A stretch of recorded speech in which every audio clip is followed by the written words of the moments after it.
हर पल आपके साथ। नमस्कार, हर पल न्यूज देख रहे हैं आप और मैं हूं आपके साथ मिर्जा साहिल बेग। यूपी और उत्तराखंड के बुलेटिन की शुरुआत करेंगे, लेकिन एक नजर हेडलाइंस पर। सीएम योगी आदित्यनाथ का सपा पर तंज, सपा के मुफ्त बिजली के वादे पर निशाना। सीएम ने कहा 2017 से पहले ही नहीं आती थी बिजली। उत्तर प्रदेश का स्थापना दिवस, राष्ट्रपति कोविंद ने ट्वीट कर दी बधाई। कई नेताओं ने भी ट्वीट कर दी बधाई। सपा ने की निर्वाचन आयोग से शिकायत, शाह पर कोरोना नियम तोड़ने का आरोप। सपा ने कहा महामारी एक्ट के दर्ज हो मुकदमा। जिन्ना राग फिर बना सियासी मुद्दा, संबित पात्रा का अखिलेश यादव पर वार। संबित पात्रा ने कहा जिन्ना और पाक से भी करेंगे प्रेम। चलिए अब रुक करते हैं खबरों की ओर। उत्तर प्रदेश चुनाव को लेकर राज्य के मुख्यमंत्री योगी आदित्यनाथ ने रविवार को गाजियाबाद के मोहन नगर, साहिबाबाद समेत कई इलाकों में डोर टू डोर कैंपेन किया। इस दौरान उनके साथ केंद्रीय मंत्री बीके सिंह भी मौजूद रहे और गाजियाबाद पहुंचे। यूपी के मुख्यमंत्री योगी आदित्यनाथ ने समाजवादी पार्टी के 300 यूनिट मुफ्त बिजली वाले बयान पर तंज कसा है। कहते हैं सरकार बनाएंगे, 300 यूनिट बिजली फ्री देंगे। अरे तुम तो जब सरकार थी तब क्या कर रहे थे? तब तो अंधेरे में रखते थे पूरे प्रदेश को। जब समाजवादी पार्टी की सरकार थी क्या बिजली मिलती थी?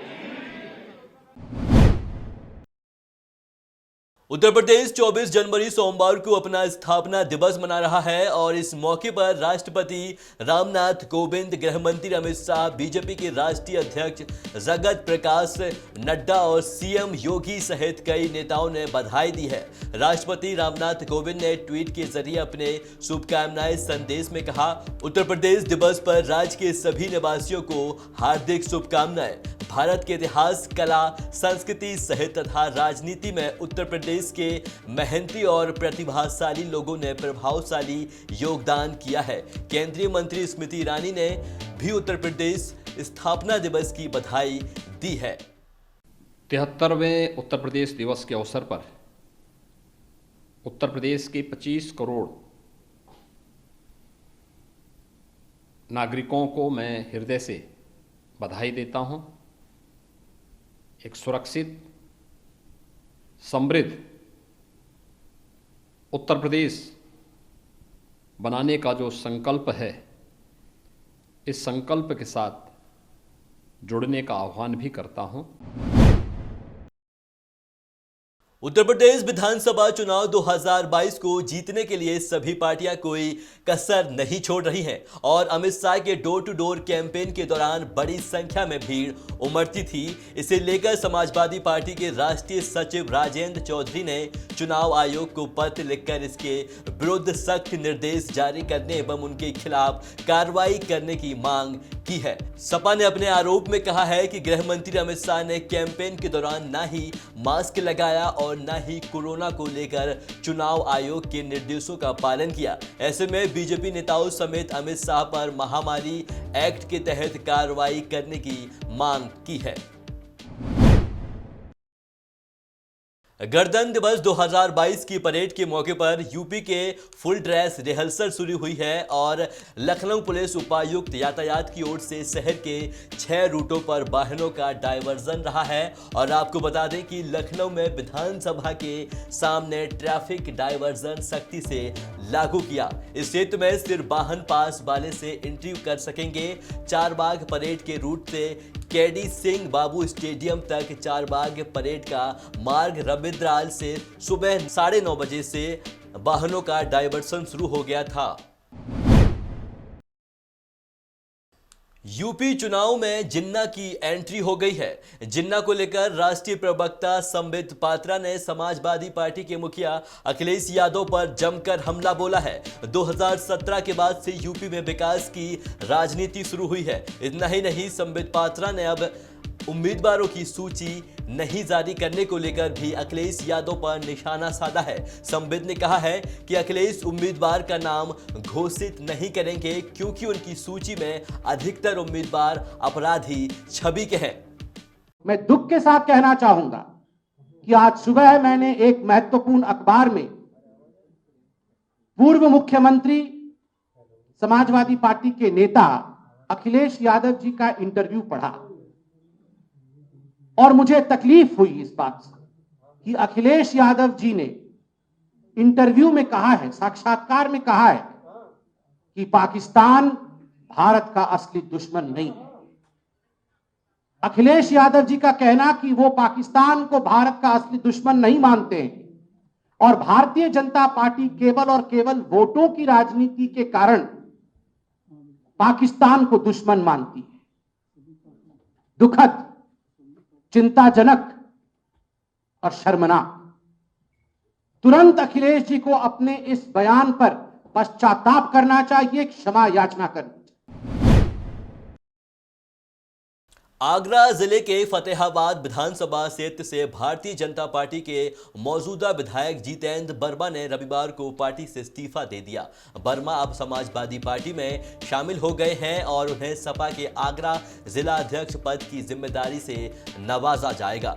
बीजेपी के प्रदेश अध्यक्ष स्वतंत्र देव सिंह को भेजे गए पत्र में जितेंद्र वर्मा ने कहा, मैं भारतीय जनता पार्टी की प्राथमिक सदस्यता से इस्तीफा दे रहा हूं और कृपया स्वीकार करने का कष्ट करें। हालांकि अपने 2 लाइन के पत्र में वर्मा ने पार्टी को छोड़ने के कारणों का जिक्र नहीं किया है और राजनीतिक विश्लेषकों का मानना है कि बीजेपी ने इस चुनाव के लिए फतेहाबाद सीट से जितेंद्र वर्मा को टिकट न देकर पूर्व विधायक छोटेलाल वर्मा का विश्वास जताया है। इसके चलते विधायक वर्मा समेत उनके समर्थकों में नाराजगी बनी हुई थी और इसी वजह से वर्मा को यह फैसला लेना पड़ा।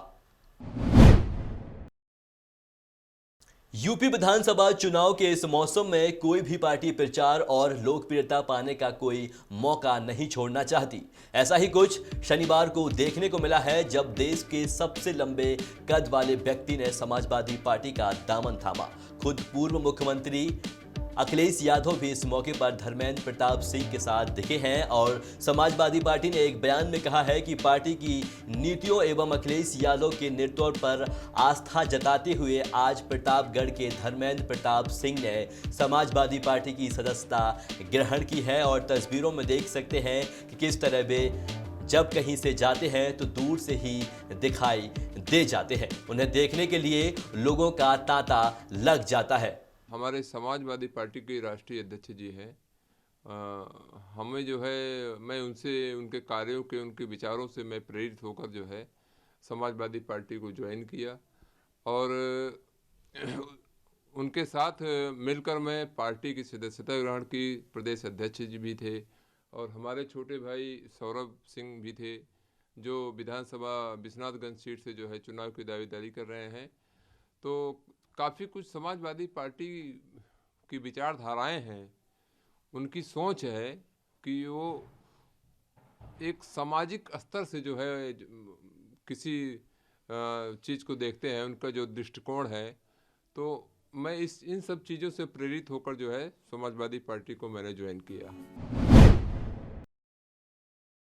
कोरोना वायरस की तीसरी लहर के बीच देश के 5 राज्यों में चुनाव करवाए जा रहे हैं। इस बीच उत्तर प्रदेश में भारतीय जनता पार्टी ने सोशल मीडिया प्रमुख अंकित चंदेल ने कहा है कि बीजेपी के इस चुनावी मौसम में कोविड-19 की तीसरी लहर के दौरान यूपी में बड़ी समस्याओं में मतदाताओं तक सोशल मीडिया के जरिए पहुंचने के लिए पूरी तरह से तैयार है।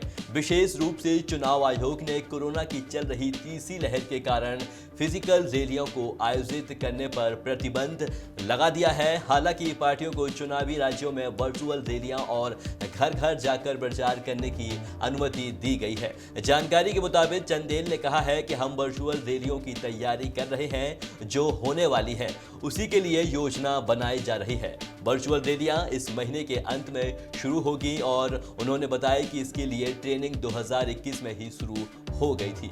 बीजेपी ने 3 बड़ी रैलियां की थी जिनमें राष्ट्रीय अध्यक्ष जेपी नड्डा, नरेंद्र सिंह तोमर और स्मृति ईरानी ने संबोधित किया था। रैली में लाखों लोग शामिल हुए थे। उत्तर प्रदेश में अलीगढ़ के इगलास क्षेत्र में एक विवाह समारोह में शामिल होने आए किसान नेता राकेश टिकैत ने कहा कि उत्तर प्रदेश में 2.5 महीने तक हिंदू मुस्लिम और जिन्ना का भूत रहेगा। सरकार इनको लेकर प्रवचन देती रहेगी और इन बातों में जनता को नहीं आना है। राकेश टिकैत ने किसानों के वोट देने के सवाल पर कहा कि 13 महीने दिल्ली में ट्रेनिंग होने के बाद में अगर चुनाव में बताना पड़ेगा कि हमारा स्टैंड क्या रहेगा, इसका मतलब ट्रेनिंग अच्छी नहीं रही। आधे रेट में फसल बेचकर अभी चुनाव की बात बतानी पड़ेगी कि क्या करना है। ये सब होशियार हैं, अपना काम कर लेंगे। और साथ ही कहा है कि देश में अभी हिंदू मुस्लिम और जिन्ना 2.5 महीने के प्रवास पर उत्तर प्रदेश के सरकारी मेहमान हैं। यूपी विधानसभा चुनाव 2022 के पहले चरण में नामांकन का काम पूरा हो चुका है। सरकारी आंकड़ों के मुताबिक मथुरा और नोएडा में सबसे ज्यादा उम्मीदवार चुनाव मैदान में है। इसी के चलते चुनाव ड्यूटी में लगे अफसरों के होश उड़े हुए हैं। वजह है 15 से ज्यादा उम्मीदवार होने पर 2 इलेक्ट्रॉनिक वोटिंग मशीन का इंतजाम करना होगा। हालांकि राहत की बात यह है कि नाम वापसी की आखिरी तारीख 27 जनवरी है। वहीं इस दौरान किसी न किसी कमी के चलते पर्चा खारिज भी हो सकता है। वहीं मुजफ्फरनगर और आगरा की एक सीट पर भी कुछ इसी तरह के हालात बने हुए हैं। पहले चरण का नामांकन खत्म होने के बाद 58 सीट में से मथुरा और नोएडा की 2 सीट ऐसी हैं जहां सबसे ज्यादा उम्मीदवार खड़े हुए हैं। सरकारी आंकड़ों के मुताबिक मथुरा विधानसभा सीट पर सबसे ज्यादा 27 उम्मीदवारों ने पर्चा भरा है। वहीं आपको बता दें कि नोएडा विधानसभा सीट जहां से रक्षा मंत्री राजनाथ सिंह के बेटे पंकज सिंह चुनाव लड़ रहे हैं।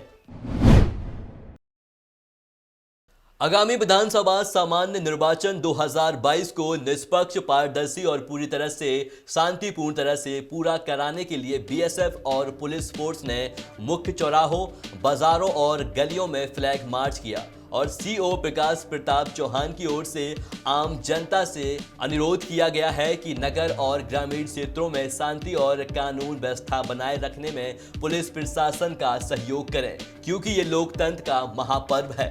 उन्होंने अपील की, अगर कोई व्यक्ति अपने पक्ष में मतदान करने के लिए डराता है या किसी तरह का प्रलोभन देता है तो तत्काल 112 नंबर या फिर संबंधित थाना प्रभारी को सूचित करें। विधानसभा चुनावों को देखते हुए लोगों में दिलों में सुरक्षा की भावना पैदा करने के लिए और निष्पक्ष तरीके से विधानसभा चुनाव कराने के लिए आज ये बीएसएफ के साथ फ्लैग मार्च निकाला जा रहा है। उत्तराखंड के हरिद्वार से यूपी के अलीगढ़ जिले में पहुंचे धर्म संसद कोर कमेटी के सदस्यों ने अलीगढ़ धर्म संसद कमेटी के सदस्यों के साथ बैठक की है। बैठक के दौरान धर्म संसद और महामंडलेश्वर डॉक्टर अन्नपूर्णा भारती ने कहा है कि 22 से 23 जनवरी के बीच होने वाली धर्म संसद को 2 वजह से स्थगित कर दिया गया था। जहां एक तरफ उत्तराखंड पुलिस ने उनके 2 योद्धा यति नरसिंहानंद और जितेंद्र त्यागी को बंद कर रखा था, तो वहीं कोरोना महामारी को लेकर धर्म संसद स्थगित कर दी गई थी। लेकिन अब मां बगलामुखी यज्ञ समापन के दौरान उत्तराखंड के देवभूमि से पहुंचे धर्म संसद और कमेटी के सदस्यों की ओर से अलीगढ़ धर्म संसद के सदस्यों के साथ बैठक स्थापित की गई।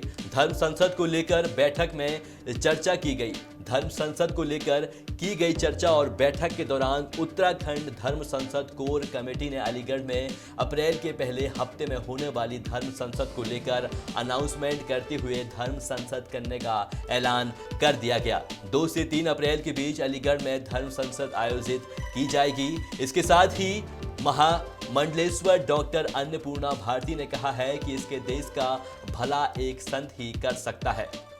नहीं, कार्यक्रम तो सुनियोजित है। माँ बगलामुखी का महायज्ञ 14 तारीख को मकर संक्रांति से हमारे यहाँ दान पुण्य और यज्ञ का कार्यक्रम प्रारंभ हो चुका है, क्योंकि 22 और 23 में कल पूर्णाहुति थी और पूर्णाहुति के बाद 24 घंटे तक हमारे यहाँ लगातार भंडारा प्रसाद चलता है और चैरिटी तो उसी दिन से प्रारंभ हो गई है।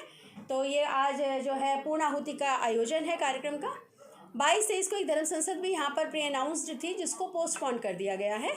तो वो हमारी कोर कमेटी यहाँ पर बैठी हुई है धर्म संसद की। आप हरिद्वार से चल करके आए हैं, 23 तारीख को इस बात का था कि हम लोग डिसाइड करेंगे, कोर कमेटी प्रॉपर बैठक लेकर के, कि अग्रिम तारीख कौन सी होगी अलीगढ़ की धर्म संसद की। तो वो अभी हम लोगों ने डिसाइड कर दिया है। अप्रैल के फर्स्ट वीक में हमें आदेश हुआ है, हमारी सारी कोर कमेटी की मीटिंग के बाद हमारे महाराज जी, हमारे जो भी पदाधिकारी हैं और महाराज जी ये संदेशा लेकर के आए हैं और आप लोगों के समक्ष इसीलिए उपस्थित है कि अप्रैल की फर्स्ट वीक में हमारी धर्म संसद होगी। कानपुर और कन्नौज के बहुचर्चित कारोबारी पीयूष जैन पर शिकंजा कसने के बाद आयकर विभाग के अब पुराने लखनऊ के एक बड़े सुपारी व्यापारी के ठिकानों पर छापेमारी चल रही है। यहां रकाबगंज इलाके में नरेंद्र अग्रवाल के घर पर शनिवार देर रात से आयकर विभाग की टीम मौजूद है और अग्रवाल इलाके के बड़े सुपारी बताए जाते हैं। हालांकि सूत्रों के अनुसार उनके हवाला कारोबार से जुड़े होने का शक है।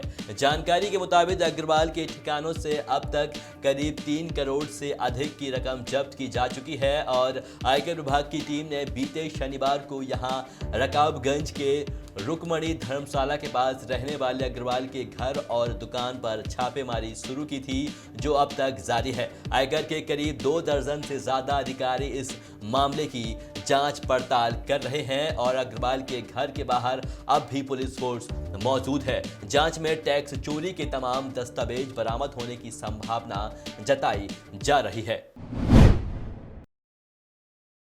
अयोध्या जिले के कोतवाली रोनाही क्षेत्र के ग्राम केरेरू में अलाव में हुए धमाके के 4 लोग घायल हो गए हैं, जिसमें 2 की हालत गंभीर बताई जा रही है और घायलों का उपचार जिला अस्पताल में चल रहा है।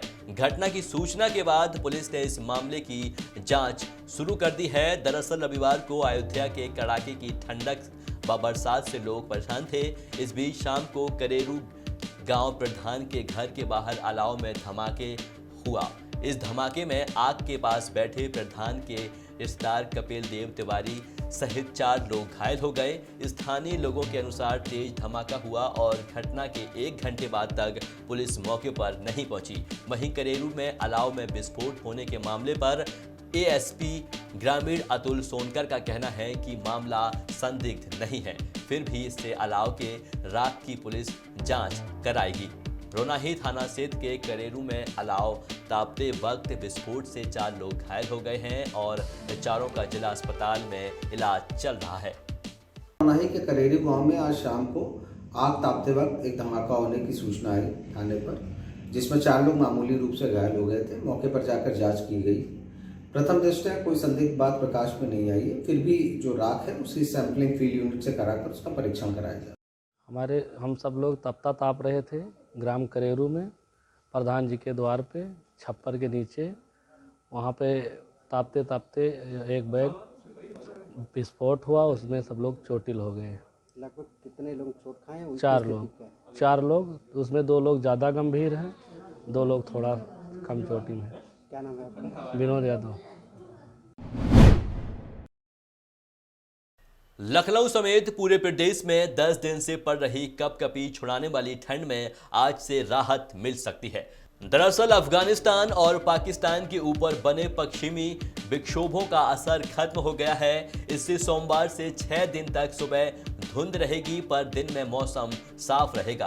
मौसम विभाग के मुताबिक दिन का तापमान भी 18 से 20 डिग्री सेल्सियस रहेगा। न्यूनतम तापमान भी 9 से 10 डिग्री सेल्सियस के बीच रहेगा। वहीं राज्य के कुछ इलाकों में रविवार को ठंडक से मामूली राहत मिली है। शनिवार रात तक जो बर्फीली हवाएं चल रही थीं वह रविवार बंद थी और इससे पारा 17.5 डिग्री आ गया, जो शनिवार से 3 डिग्री ज़्यादा है। वहीं रात घने कोहरे के चलते सड़क पर चलना मुश्किल हो गया। राजधानी समेत राज्य के कई हिस्सों में रविवार भी वर्षा हुई है और लखनऊ में मौसम विभाग ने 4 मिलीमीटर वर्षा दर्ज की है। मौसम विभाग के अनुसार पश्चिम विक्षोभों का असर खत्म है, अब बारिश के आसार नहीं है।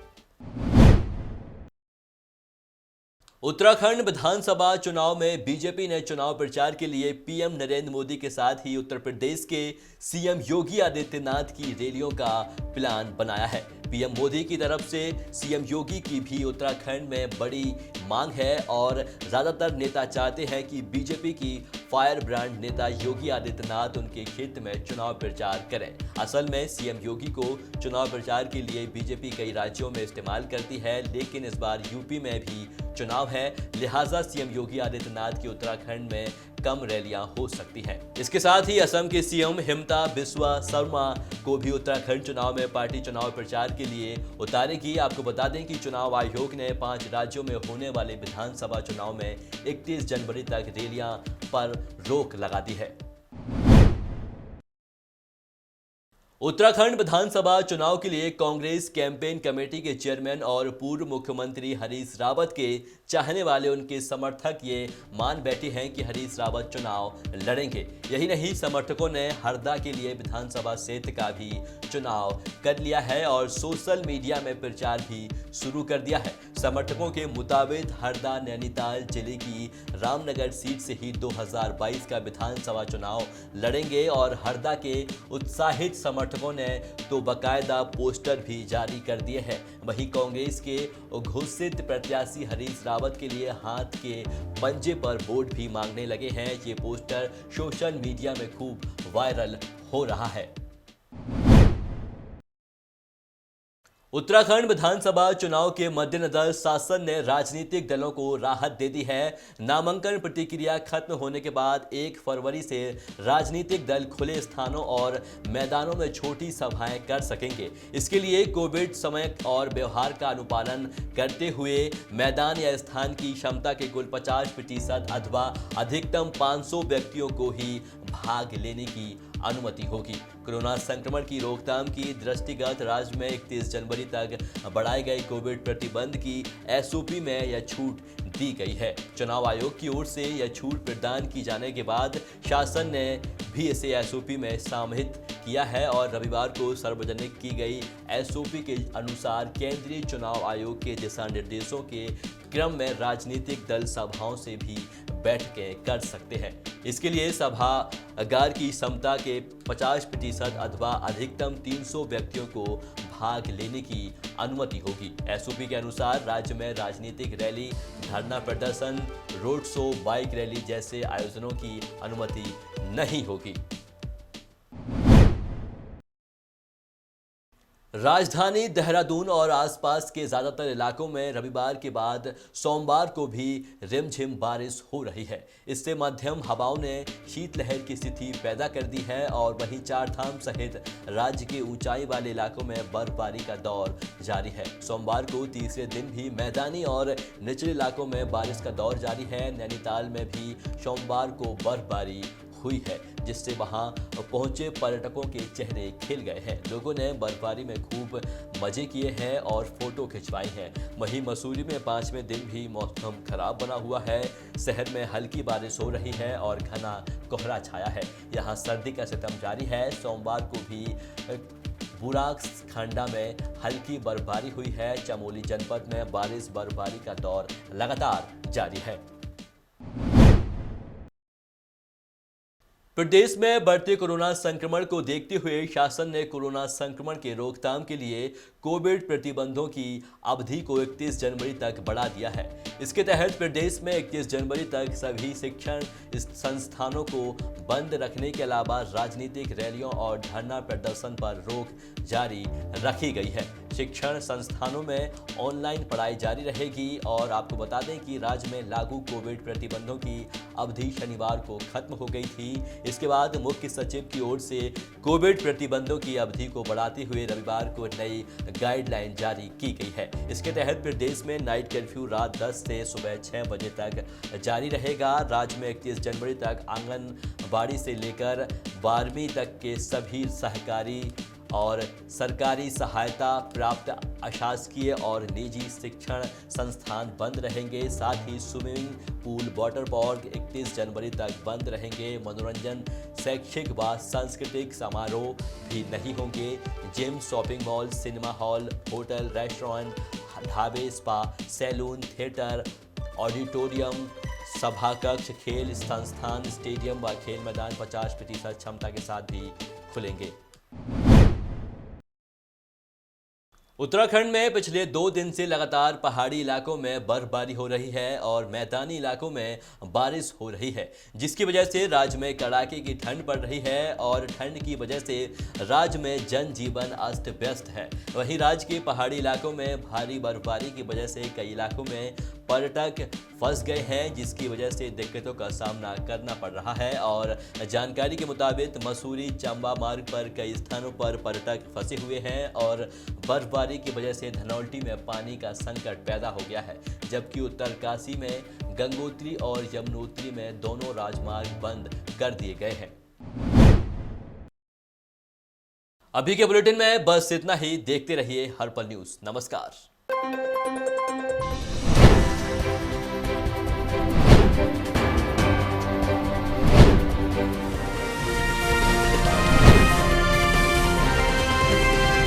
हर पल आपके साथ।